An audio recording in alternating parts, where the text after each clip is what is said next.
Hello and welcome, dear students. Today we are going to discuss a very important concept, that's microteaching. The objectives of today's lecture will be origin, nature and characteristics of microteaching, phases of microteaching, steps of microteaching and microteaching as teacher behavior modification technique. First, we will discuss microteaching. An idea of training teachers with the help of technique of microteaching was developed in Stanford University, USA in 1963 by D.W. Allen and his co-workers, and is now followed in many countries with modified and improved techniques. Microteaching is considered not only constructive teachers training but also a versatile research tool which dramatically simplifies the logistics of investigating certain teaching skills and learning variables. By microteaching, teachers are taught teaching skills in such a manner that the application of these skills in teaching not only becomes the habit of the teacher, but it also becomes the part of his character. Thus, when a student teacher is being trained through the technique of microteaching, he does not have to face the problems of classroom teaching arising out of lack of mastery or the content and hence no confidence in oneself, lack of knowledge of educational psychology, lack of rapport between the teacher and the student. This fact enables the teacher to concentrate on one skill of teaching at a time. In microteaching, a pupil teacher teaches a single unit of lesson for 5 to 10 minutes to a small group of students compressed of 5 to 10 students and manifests only one teaching skill repeatedly during his teaching. When a student teacher gives a lesson through the technique of microteaching, the supervisor evaluates his lesson, concentrating on one skill qualitatively and precisely, and makes the student teacher conscious of the merits and demerits of the work. After the teaching is over, teacher trainees tell the pupil teacher at which point did he commit mistakes, how many times and to what extent of accuracy and effectiveness he used a particular skill, and how can he improve his teaching by the effective use of skill. The supervisor may give the feedback to the student teacher with the help of video or audio tape recordings. The peer group may also provide feedback to their co-students. Now, definitions of microteaching. Various research workers and writers have defined microteaching in a number of ways. D.W. Allen, 1966. Microteaching is a system of controlled practices that makes it possible to concentrate on specific teaching behavior and to practice teaching under controlled conditions. Clift, 1976. Microteaching is teacher training procedure which reduces the teaching situation in simpler and more controlled encounter achieved by limiting the practice teaching to a specific skill and teaching time and class size. McLeese and Unwin, 1970. The term microteaching is most often applied to the use of closed-circuit television to give immediate feedback to trainee teachers' performance in a simplified environment. B.K. Pasi and M.S. Lalita, 1976. Microteaching is a teaching technique which requires student teachers to teach a single concept using specified teaching skill to a small number of pupils in short duration of time. Now, characteristics of microteaching. Microteaching is training technique and not a teaching technique. It is a technique that is used for the training of teachers to make them learn the art of teaching. It is not a method of classroom instruction. Microteaching provides teachers with a practice for teaching in which the normal complexities of the real teaching are reduced in terms of length of the lesson. A simple and single concept is chosen. Number of students, usually 5 to 10, preferably peers. Class time, usually 5 to 10 minutes. Single skill at a time. Videotape facility is also provided in order to give proper feedback to the pupil teacher. With the help of videotaping, the pupil teacher can observe his activities himself, and after receiving criticism from his classmates and his teacher trainer, he can modify his behavior. A microteaching laboratory appears to possess all the inherent features of the real classroom.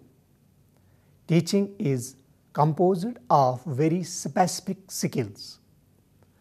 Microteaching provides opportunity to select one skill at a time and practices through its scaled down encounter and then take others in a similar way. Now, phases of microteaching. According to J.C. Clift, the elements which normally go to make up the microteaching procedure may be grouped under 3 phases: knowledge acquisition phase, skill acquisition phase, and transfer phase. In the knowledge acquisition phase, the student teacher understands the various skills and its components. He also understands how these components are going to bring about the required changes in the teaching behavior. The knowledge of the rationale behind the skill and its role in the classroom plays an important role. Reading relevant literature, observing the classroom demonstration of fellow student teachers, analyzing the use of components in the unit helps in the knowledge acquisition phase. In the skill acquisition phase, the teacher trainee selects a unit and plans it according to the components of the skill. He then demonstrates the unit and gets a feedback, and then he replans the same unit and reteaches it till he acquires the level of mastery. In the transfer phase, the skills with their components after mastering are integrated and transferred to real classroom situation teaching. This transition takes place easily, and the skills practiced during the microteaching sessions are transferred smoothly to regular teaching. Now, some important steps of microteaching. The standard procedure of microteaching conducted in a teacher training course may involve these steps. Orientation.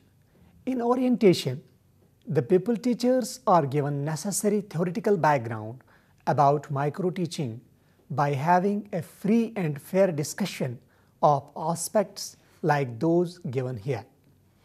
Concept of microteaching, significance of microteaching, requirements and setting for adopting microteaching technique, then discussion of teaching skills.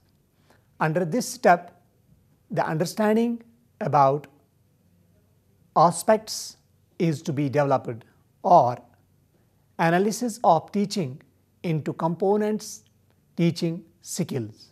Role of these skills in teaching. Discussion about the component teaching behaviors comprising various teaching skills. Next is defining the particular skill. A particular skill is defined to student teachers in terms of specific teaching behaviors and the objectives which such behaviors aim at achieving. Then, presentation of a model demonstration lesson. The teacher educator can be given a demonstration lesson where the particular skill is employed. This also termed modeling, that is demonstration of the desired behaviors relating to a skill for imitation by the observers. Videotape or a film based on the use of specific skill, if available, can also be shown, or the teacher educator can at least present a prepared episode so as to serve as a model for the trainees. Observation of the model lesson. In a demonstration given by pupil teachers are expected to note down their observations. An observation schedule especially designed for the observation of the specific skill is distributed among the trainees, and they are also trained in its use beforehand. Then, preparation of micro lesson plan. The pupil teacher then prepares a lesson plan based on the pre-decided model on a suitable topic relating to the particular skills which he proposes to practice. More than the subject matter, the technique of maximizing the use of behavioral components involved in that skill is considered important in microteaching. This is called the plan session. Then, creation of microteaching setting. Under this step, consideration is made for creating proper conditions for the practice of teaching skill. In the Indian model of microteaching, developed setting for a micro class is number of pupils 5 to 10, type of pupils real pupils or preferably peers, type of supervisor teacher, educator and peers. Time duration of a micro lesson 6 minutes. Time duration of a micro teaching cycle 36 minutes. This duration is divided as practice of the skill. The pupil teacher teaches the lesson to a small group of pupils, preferably a peer group, in a simulated condition.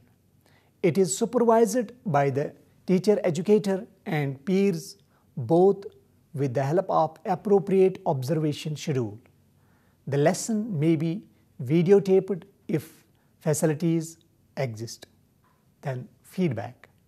For the purpose of giving feedback to the pupil teacher, either video recording is done or his classmates note down the critical comments on observation schedule on the basis of their observation.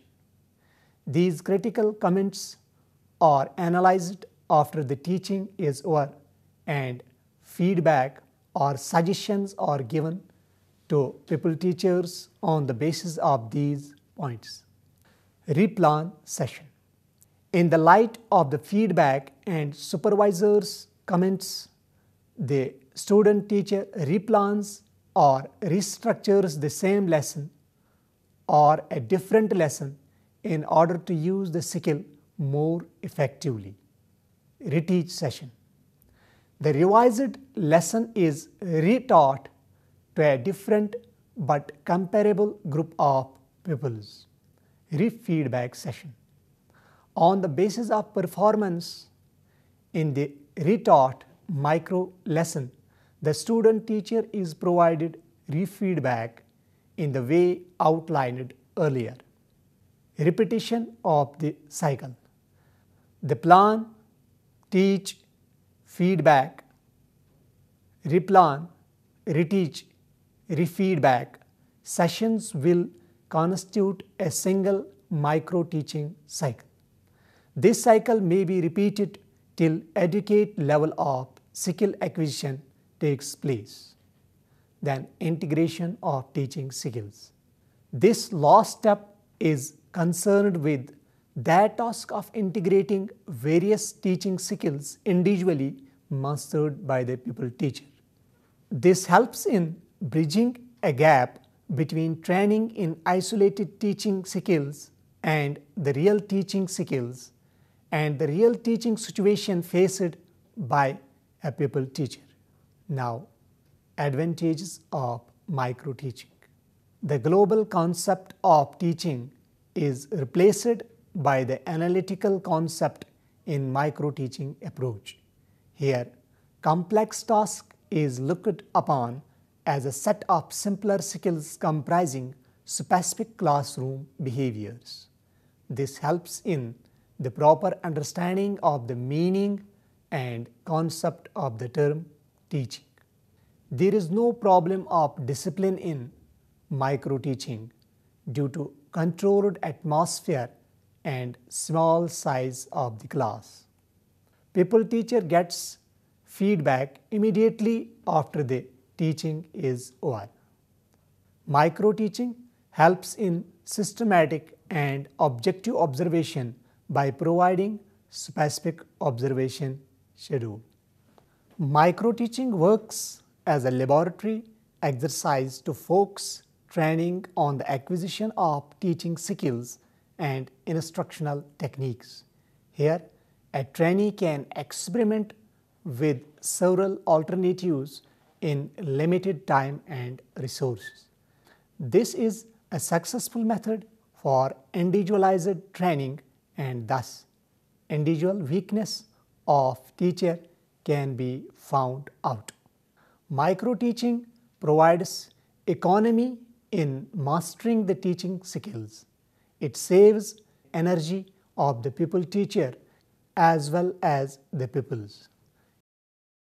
This type of teaching can also be used for research purposes, and new teaching strategies and techniques can be developed. With this, we come to end of today's program. Hope you have enjoyed and understood it well. Thank you for watching.